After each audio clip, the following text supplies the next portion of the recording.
राधे राधे दोस्तों, आज मैं तीसरा अध्याय कहने जा रही हूँ भगवान के अवतारों का वर्णन। श्री सूत जी कहते हैं, सृष्टि के आदि में भगवान ने लोकों के निर्माण की इच्छा की।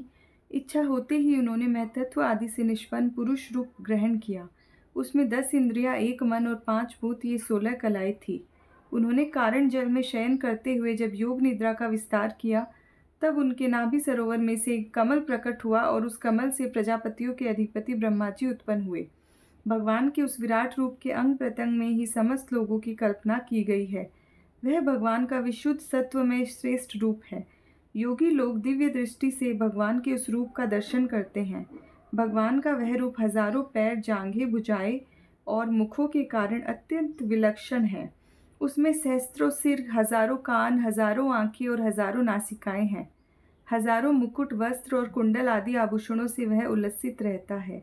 भगवान का यही पुरुष रूप, जिसे नारायण कहते हैं, अनेक अवतारों का अक्षय कोश है। इसी से सारे अवतार प्रकट होते हैं। इस रूप के छोटे से छोटे अंश से देवता, पशु, पक्षी और मनुष्यादि योनियों की सृष्टि होती है। उन्हीं प्रभु ने पहले कौमार सर्ग में सनक, सनंदन, सनातन और सनत कुमार, इन 4 ब्राह्मणों के रूप में अवतार ग्रहण करके अत्यंत कठिन अखंड ब्रह्मचर्य का पालन किया। दूसरी बार इस संसार के कल्याण के लिए समस्त यज्ञों के स्वामी उन भगवान ने ही रसातल में गई हुई पृथ्वी को निकाल लाने के विचार से सुकर रूप ग्रहण किया। ऋषियों में उन्होंने देवर्षि नारद के रूप में तीसरा अवतार ग्रहण किया और सात्वत तंत्र का उपदेश दिया। उसमें कर्मों के द्वारा किस प्रकार कर्म बंधन से मुक्ति मिलती है, इसका वर्णन है। धर्म पत्नी मूर्ति के गर्भ से उन्होंने नर नारायण के रूप में चौथा अवतार ग्रहण किया। इस अवतार में उन्होंने ऋषि बनकर मन और इंद्रियों का सर्वथा संयम करके बड़ी कठिन तपस्या की। 5वें अवतार में वे सिद्धों के स्वामी कपिल के रूप में प्रकट हुए और तत्वों का निर्णय करने वाले सांख्य शास्त्र का, जो समय के फेर से लुप्त हो गया है, आसुरी नामक ब्राह्मण को उपदेश दिया। अनसुया के वर मांगने पर 6ठे अवतार में वे अत्रि की संतान दत्तात्रेय हुए। इस अवतार में उन्होंने अलक्र, प्रहलाद आदि को ब्रह्म ज्ञान का उपदेश दिया। 7वीं बार रुचि प्रजापति की आकुति नामक पत्नी से यज्ञ के रूप में उन्होंने अवतार ग्रहण किया और अपने पुत्र याम आदि देवताओं के साथ स्वयंभू मनवंतर की रक्षा की। राजा नाभि की पत्नी मेरु देवी के गर्भ से ऋषभ देव के रूप में भगवान ने 8वां अवतार ग्रहण किया। इस रूप में उन्होंने परमहंसों का वह मार्ग, जो सभी आश्रमियों के लिए वंदनीय है, दिखाया। ऋषियों की प्रार्थना से 9वीं बार वे राजा पृथु के घर में अवतीर्ण हुए। शौनकादि ऋषियों, इस अवतार में उन्होंने पृथ्वी से समस्त औषधियों का दोहन किया था। इससे यह अवतार सबके लिए बड़ा ही कल्याणकारी हुआ। चाक्षुष मनवंतर में अंत में जब सारी त्रिलोकी समुद्र में डूब रही थी, तब उन्होंने मत्स्य के रूप में 10वां अवतार ग्रहण किया और पृथ्वी रूपी नौका पर बैठकर अगले मनवंतर के अधिपति वैवस्वत मनु की रक्षा की। जिस समय देवता और दैत्य समुद्र मंथन कर रहे थे, उस समय 11वां अवतार धारण करके कच्छप रूप से भगवान ने मंदराचल को अपनी पीठ पर धारण किया। 12वीं बार धन्वंतरी के रूप में अमृत लेकर समुद्र से प्रकट हुए और 13वीं बार मोहिनी रूप धारण करके दैत्यों को मोहित करते हुए देवताओं को अमृत पिलाया। 14वें अवतार में उन्होंने नरसिंह रूप धारण किया और अत्यंत बलवान दैत्यराज हिरण्यकशिपु की छाती अपने नखों से अनायास इस प्रकार फाड़ डाली, जैसे चटाई बनाने वाला सींग को चीर डालता है। 15वीं बार वामन का रूप धारण करके भगवान दैत्यराज बलि के यज्ञ में गए। वे चाहते तो थे त्रिलोकी का राज्य, परंतु मांगी उन्होंने केवल 3 पग पृथ्वी। 16वें परशुराम अवतार में जब उन्होंने देखा कि राजा लोग ब्राह्मणों के द्रोही हो गए हैं, तब क्रोधित होकर उन्होंने पृथ्वी को 21 बार शत्रु से शून्य कर दिया। इसके बाद 7वें अवतार में सत्यवती के गर्भ से पराशर जी के द्वारा वे व्यास के रूप में अवतीर्ण हुए। उस समय लोगों की समझ और धारणा शक्ति कम देखकर आपने वेद रूप वृक्ष की कई शाखाएं बना दी। 18वीं बार देवताओं का कार्य संपन्न करने की इच्छा से उन्होंने राजा के रूप में रामावतार ग्रहण किया और सेतु बंधन, रावण वध आदि वीरतापूर्ण बहुत सी लीलाएं रची। 19वें और 20वें अवतारों में उन्होंने यदुवंश में बलराम और कृष्ण के नाम से प्रकट होकर पृथ्वी का भार उतारा। इसके बाद कलयुग आ जाने पर मगध देश में देवताओं के द्वेषी दैत्यों को मोहित करने के लिए अजन के पुत्र रूप में आपका बुद्धावतार होगा। इसके भी बहुत पीछे, जब कलयुग का अंत समीप होगा और राजा लोग प्राय लुटेरे हो जाएंगे, तब जगत के रक्षक भगवान विष्णु यश नामक ब्राह्मण के घर कल्कि रूप में अवतीर्ण होंगे। शौनकादि ऋषियों, जैसे अगाध सरोवर से हजारों छोटे छोटे नाले निकलते हैं, वैसे ही सत्वनिधि भगवान श्रीहरि के असंख्य अवतार हुआ करते हैं। ऋषि, मनु, देवता, प्रजापति, मनुपुत्र और जितने भी महान शक्तिशाली है, वे सब के सब भगवान के ही अंश हैं।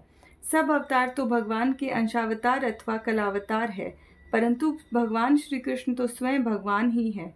जब लोग दैत्यों के अत्याचार से व्याकुल हो उठते हैं, तब युग युग में अनेक रूप धारण करके भगवान उनकी रक्षा करते हैं।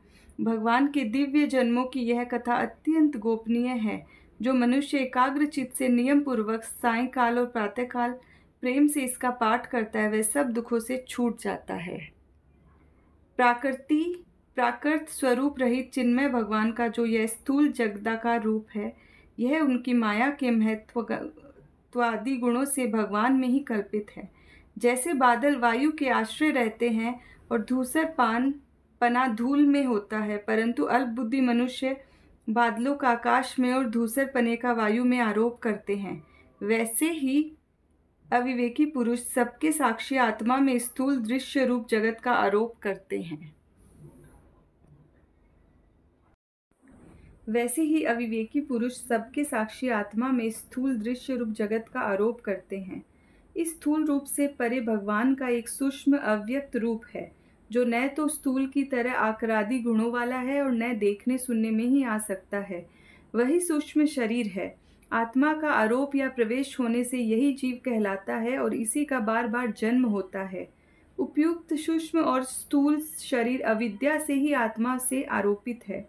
जिस अवस्था में आत्मस्वरूप के ज्ञान से यह आरोप दूर हो जाता है, उसी समय ब्रह्मा का साक्षात्कार होता है।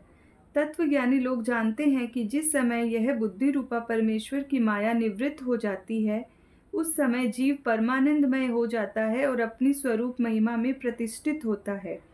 वास्तव में जिनके जन्म नहीं है और कर्म भी नहीं है, उन हृदयेश्वर भगवान के अप्राकृत जन्म और कर्मों का तत्वज्ञानी लोग इस प्रकार वर्णन करते हैं, क्योंकि उनके जन्म और कर्म वेदों के अत्यंत गोपनीय रहस्य है।